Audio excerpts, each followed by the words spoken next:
Recently I've rewatched a show called Mobile Suit Zeta Gundam that was originally from 1985. It was the first in a series of sequels to the original Mobile Suit Gundam from 1979. I've been collecting the Blu-rays of the Gundam series recently, and as they've slowly started to come out in the UK thanks to the fine folks at All the Anime, I remembered the Zeta Gundam was one of my favourites when I first watched it 10 years ago. Now I've seen pretty much everything Gundam related that's been released, but Zeta always had this status for me that it was one of the highest points the franchise could hope to reach, and from what I've seen online from the fanbase, this seems to be the general opinion. I remember I really enjoyed it when I originally saw it, but I feel that 10 years is almost enough time to warrant a rewatch and reevaluate if I still hold it in such a high regard. So allow me to just pick a few things I liked and disliked about the show this time around. I think right off the bat I need to mention how in love I am with the mecha designs in Zeta. They are absolutely some of the best in the Universal Century and in the Gundam franchise as a whole. I have to say they know how to take a simplistic design and add to them, such as the Gundam Mark II, which is pretty much the original Gundam with only small upgrades. While this keeps the mobile suit looking new and perhaps sleeker, it doesn't hesitate to preserve some elements that made the original suit so iconic. To counter this point, they are also not afraid to take what we're familiar with and totally change it.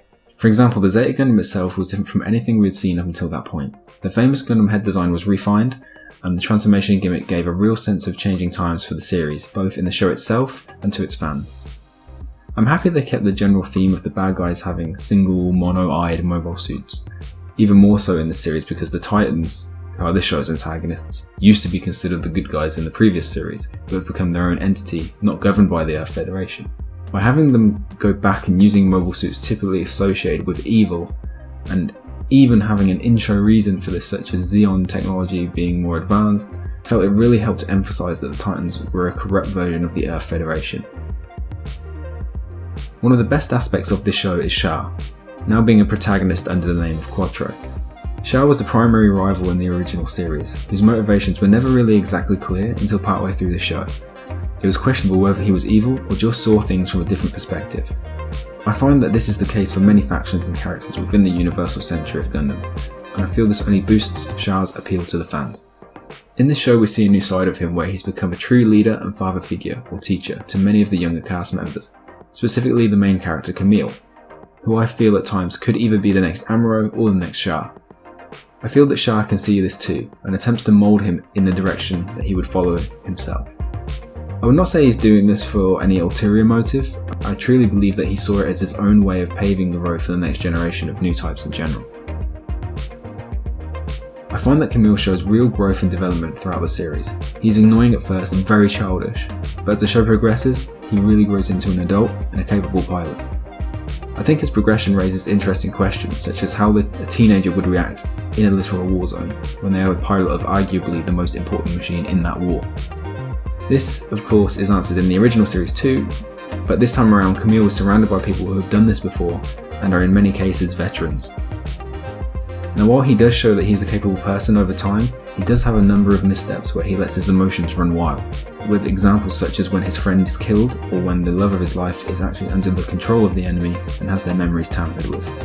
It takes Camille a long time to start using his emotions as a weapon in order to benefit his faction, but once he does, he becomes a force to be reckoned with.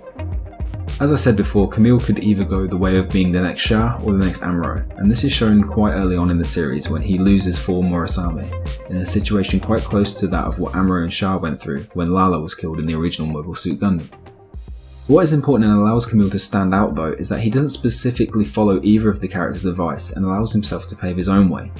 By being able to do this, he's not just the mirror image of his seniors, he's his own person, and a much more interesting character because of it. I feel this point is the main reason he matures throughout the show and why he is actually so popular. I also have to say that I found his, I guess you could call it rival, Jerid, likeable at times. Jerid was this aggressive guy to Camille right off the bat, purely because he thought that Camille was a girl's name and started teasing him about it. While this starts off extremely petty, each one of them continues to antagonise the other, with Jerid always rushing into battle the moment he knows Camille is on the battlefield. But this has had consequences for both characters though, as each one of them ends up killing those close to the other party. Naturally this only intensifies their hate for one another, but in a roundabout way, it showed that Jerid was actually a good pilot and could continue to improve. At times it would even show that he had leadership skills, and there would be people that would actually follow him. I feel he had the edge at times as he was continuously getting new mobile suits to pilot, yet he really could have become a new type to rival Camille if he had lived longer. As much as I enjoy most of the characterizations in the show, I do feel that some characters seem to have ridiculous motivations for what they do. The worst offender for this is probably Rakoa, who was with the Ayug from the start of the show and was a valued member of the team. She was capable and another of those the younger team would look up to.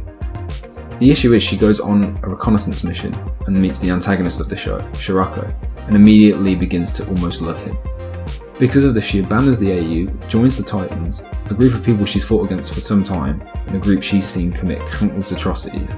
There are times early on when she joins the Titans that she's seen to disagree with their methods, but eventually she becomes just as bad as they are, all because she wishes to become closer to Shirako. I find this utterly ridiculous, and some could argue it is because Shah does not return her affection early on, but regardless, we have Emma, who was originally on the side of the Titans, but once she begins to see how they operate, she joins the AU, because she does not agree with what the Titans have become. This is a much more reasonable explanation for someone to join another faction, rather than they just kind of like the boss of the other team and want to be with them. I found the pacing of the series to be quite good, as I never believed there to be an episode that was not warranted, like I do with a lot of anime nowadays. Everything that happened seemed to happen for a reason, and if there were ever deaths, they felt like they served a real purpose for the rest of the cast. The last two episodes are where I feel the pacing seemed ever so slightly rushed in terms of character deaths. In the space of only a few minutes, you could have 2 or 3 major players bite the dust. I think you could count this by saying this is to show how terrible war can be, and that no particular person is actually safe just because they are one of the main cast.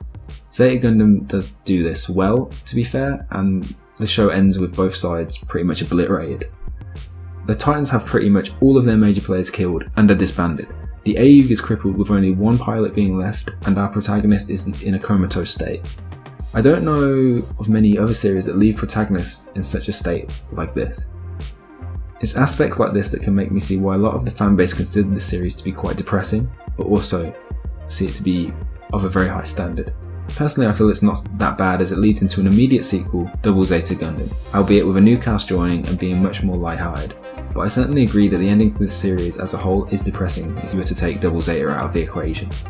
I wonder if it's jarring to people who only watch these shows in English, as Double Zeta has never been dubbed, and the follow-up movie Shah's Counterattack was. Now I should mention as a side note, there are 3 compilation movies for Zeta that were released between 2005 and 2006. And I've watched them, but I don't remember enjoying them as much as the series itself, as they would primarily reuse old animation and just condense the story. However, they would randomly add new animation, which at times totally changed what happened in the original version, but was really jarring. For example, certain people who died may now have lived. My issue with these compilations was that it was so jarring to go from 1985 animation to mid-2000s animation. There was nothing wrong with how either worked, and I really believe they should have just reanimated the entire thing, as it would help the flow of the scenes and their transitions. So overall, do I feel like Zeta is still one of my favourite series in all of Gundam? I would say no.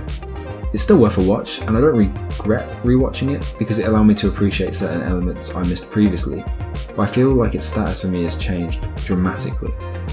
As I've said, there are plenty of elements I love about this show, but I find the motivations of certain characters to be utterly ridiculous, so much so that it really makes me question what the writers were thinking at the time. I feel there is a lot of fluff in the series that otherwise could be trimmed down, and the ending is severely lacking, but I'd recommend it to anyone interested specifically in Universal Century Gundam series. It's a small piece of a much larger saga, and it certainly earned its place as it has monumental moments for characters such as Shah, Amuro and Camille. Zeta, you've got a lot of flaws, but you've also got some of the best mech designs in the entire franchise. You've showed us how to continue the story of the original cast while bringing in the next generation along with them, and ultimately you set up a lot of major elements for the rest of the Universal Century.